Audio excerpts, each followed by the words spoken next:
السلام عليكم ورحمة الله وبركاته حبايب قلبي، جيت وياكم اليوم وصفة جديدة طرشي.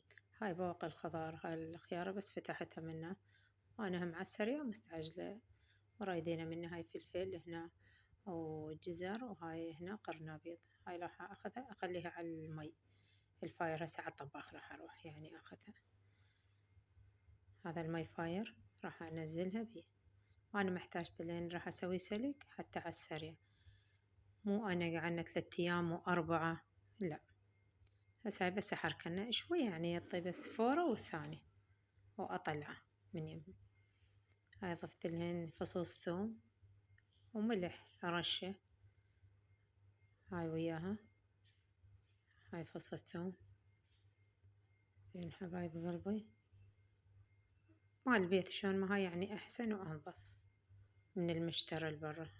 هاي بعد ما طلعتهن هاي اللي أريدها هيك يعني بيا قساوة تكون. راح أنزل ثاني الجزر والخيار. الخيار ما راح أخليه يتأخر هواي، شوف الألوان شقد حلوة زاهية.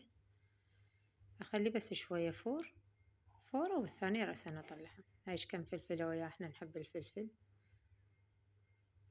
ومثل ما قلت لكم بواقي الخضار حرام واحد هم يشمرها، ما يصير لا. هاي شوفوا شوية أخليها بعد تغلي، أقبقها وأرجع لها. هسه هاي حبايب قلبي، هاي طلعتهن ألوان كلش حلوة وزاهية.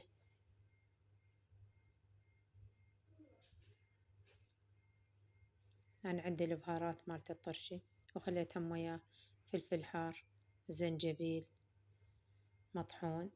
هاي عندي أنا بوتيتات عجبني أحبن البوتيتة.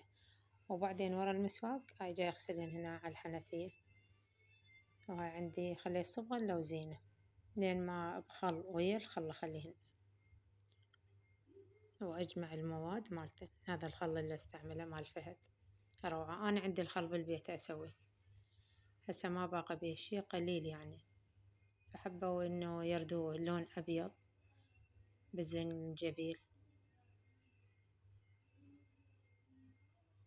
هاي راح أتركهن لون الزعفران مالتها صبغ اللوزينة، العفو هو اللي قلت عليه أنا، زنجبيل صبغ اللوزينة. أنزلهن هاي المواد. شوف ايش قد ياخذ السطل، واللي يبقى من عنده أنا أخليهن عندي بالبايركس. هاي عندي ليمون هنا حامض.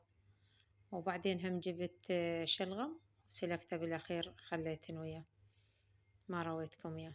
من تكمل الطريقة أراويكم إياه. هاي بس فتحتها، فبعدين لا أريد أحشيها.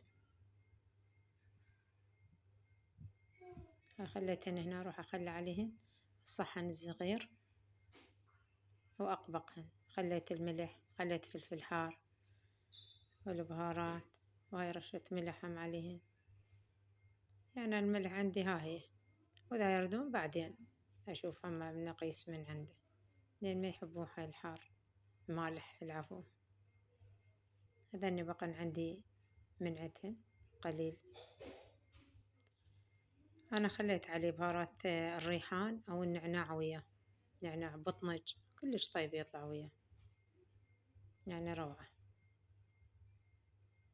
أخليه يشوف يوم يومين وأطلعها.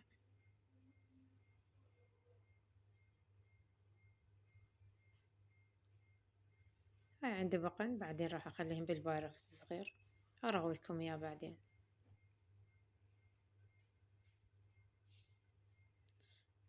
هاي خليت تمازج الخليط كلهن يعني، خليت عليه هذا الصحن الصغير وراح أقبقهن.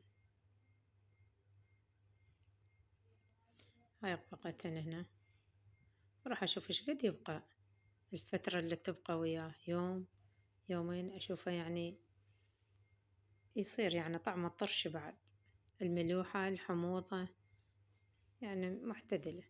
هاي بعد ما سويتها هذا بالبايركس، وهاي الله الريحة تخبل ما أوصفها لكم.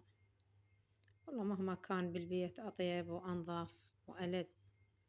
هاي وهاي الثانية ريحتها كلش طيبة. أنا ما رويتكم بهارات الطرشي، أنا مال استعجال. هذا اللي قلت لكم عليه شلغم اللي بعدين جبته. سلكته وخليته وراهم. وهاي الطريقة هاي الأخيرة. هاي حبايب قلبي شوفوا ما أروع الألوان تخبل زاهية ما شاء الله. ولا تنسونا من اللايك والدعاء لي ولوالدي. والسلام عليكم ورحمة الله وبركاته. انتظرونا حبايبي بوصفة جديدة.